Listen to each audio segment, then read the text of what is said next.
Hi, I'm Emily from the blog fearlessdiy.com. Today I want to talk to you about how to use a compound miter saw.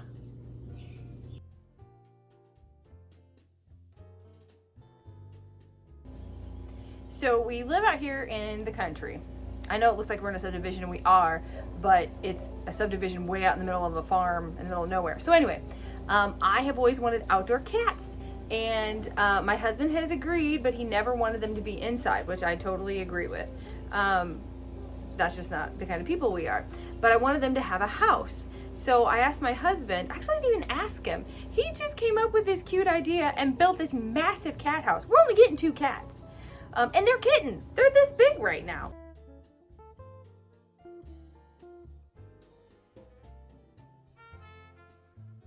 So this house is massive. It can fit a lot more than 2. And it's got a little shelf inside of it where they can lay on. And it's got a cute little cat flap in front. And I'm going to dress up the front a little bit more. But we are now anxiously awaiting our kittens to grow up a little bit bigger. And we will keep them inside the garage until they, are able to, until they're full grown and able to defend themselves. But this will be the house that they live in when they are full grown. So we use the compound miter saw to make straight or angled cuts on pieces of wood.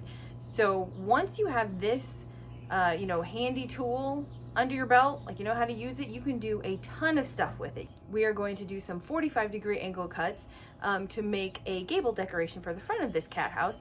And we're going to use the 0 angle to make these cute little bitty shutters. So what I'm going to do is use this piece of wood to make a gable decoration for right here. This piece is gonna go here, and then we're gonna have another piece that goes like this. Okay, make a cute little gable decoration. But to get the piece of wood to fit, I have to cut a 45-degree angle on the piece of wood. So we're gonna do that with a compound miter saw. Okay, so first thing is to get your length. Now I'm measuring from the bottom, from the longest part to the longest part. I want it to be 22.5 inches. So the first thing I'm gonna do is use my compound miter saw to cut the first end at a 45-degree angle. So let's do that. Okay, so here's my saw. And when I'm moving it, the blade is locked. See, it doesn't go up and down. So usually they all have some kind of safety. This is it right here, this little pin. So I'm pushing down a little bit, I pull the pin out, and now the blade will come up. It's always a good idea to engage that when you're moving this around, okay? So we come down here and you can see this is 0, 15, 30, 45. So the very first cut I wanna make is to this end, and I wanna make a 45-degree angle cut right here, and then we'll measure from the bottom of it. So to do that, you unscrew this because that tightens it, push this down and move it over to 45 degrees, and then tighten it up so it doesn't move. Now you can see that your blade is at that angle, and you put your piece of wood up against the guard, and then when I come down and make the cut, it'll be a 45-degree angle. So let's make that cut and then we'll measure. Okay, and always, when you're using any kind of a saw or a power tool, protect your eyes. Protect your eyes. I mean, I cannot say this enough. Even if you're ready to make your cut and you realize that you forgot it, go get them. Put on your safety goggles. I wear ear protection because this thing is hella loud.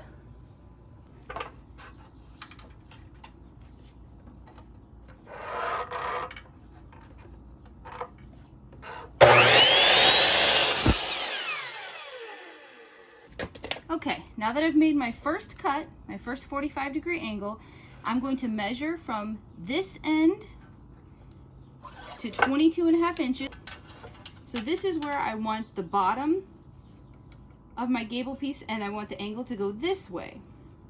So now what I'm doing, I'm unscrewing the support, pushing the button, and swing it around to the 45-degree angle that's on this side. Oops. tighten it down. Okay, now when you're lining it up, you can bring it down and see where your blade and make the mark you want. Okay, so you just squeeze the handle and then slowly lower down. I hold the piece of wood against here tightly, keeping my fingers well away from the blade.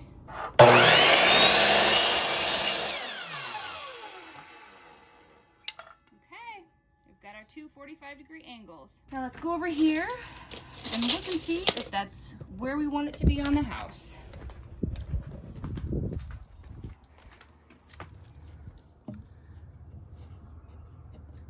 Okay. Perfect. Okay, so here's the window that we're going to be making the shutters for. And something that's important to remember when you're measuring and you're going to use a saw to cut is that you always have to add 1/8 of an inch for the blade, and I'll show you why. So I want this to go from this piece down to here, so we're exactly 7.5 inches to the bottom. Okay, so I want my shutter to be 7.5 inches. I don't want it to be 1/8 of an inch too short. So let's go over to the saw and I'll show you why. Is 1/8 of an inch thick. Okay, which means that if you cut exactly at 7.5 inches, you're going to be 1/8 of an inch too short because the blade took its width out of your measurements. So you can put the blade exactly on this mark, and that means that I would have lost that 1/8 of an inch. Okay, so what I do is I line up the blade to this side of the mark, and so then it will be exactly 7.5 inches is what I need.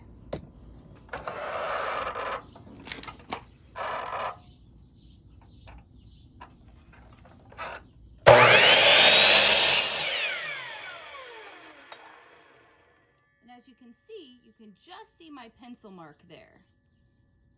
Okay? Now, since I'm making 3 pieces of wood the exact same length, because I'm making a shutter that has 3 pieces, you can do that a couple different ways.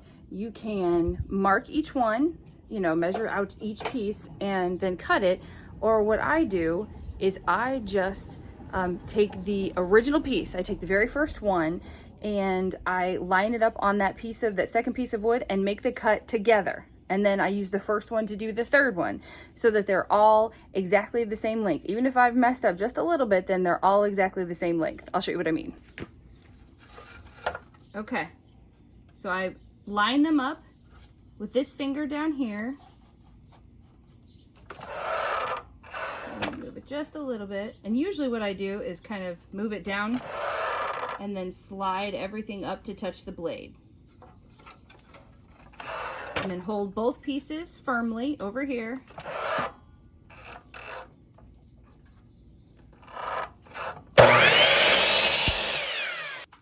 For these little shutters, what I'm going to do is I'm just actually going to staple the shutters together.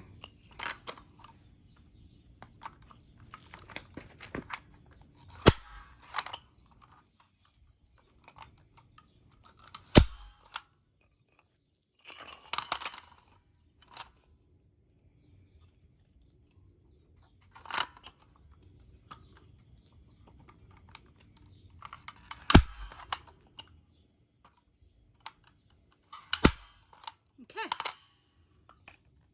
now to make the cross pieces, just repeat the process.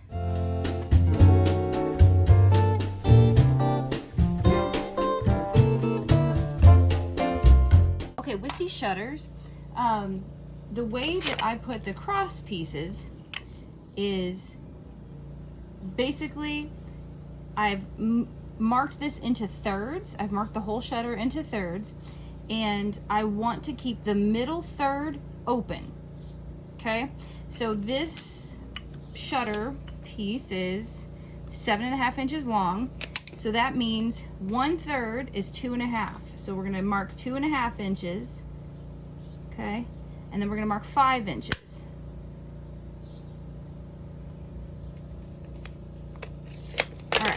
So here's 1/3, 1/3, 1/3. But I want to keep the middle third open. So the top third, I put this piece, that's the bottom of it. This third, I put the top of the piece right there. And there you've got your little shutter. Okay. I'll line it up, hold in place. You know, you could also glue it. Like that would be fine. I just don't want to wait. So with this being such old wood, I cannot get the staples to go all the way through it. And also, I cannot get a nail to go through it without drilling some pilot holes. This is not something you would normally have to do. But I'm telling you, this old wood is so tough.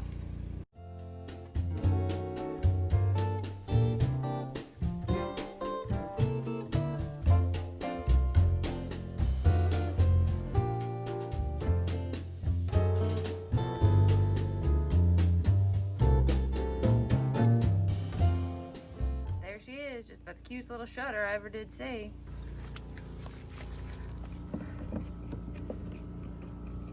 Okay, how cute is that? Okay, disclaimer. I'm not a professional construction worker. I'm not a framer.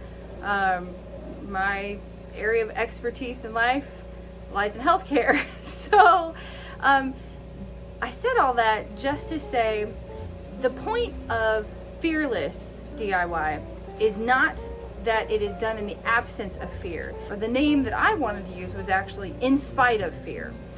So if you're, intimidated by power tools because they've typically been more of a male domain, don't be. There are so many videos out there that can help you figure out, the specific tool that you want to use. I have a very basic knowledge, and it's not like I went to school for it. And so it's not like I'm gonna have things be perfect.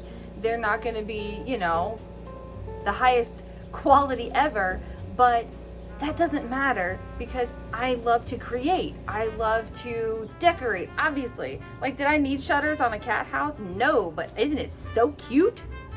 And so I don't want you to be afraid because of lack of knowledge. So I'm just gonna teach very basic tools, like how to use very basic things to do, projects that you'd like to get done around your house.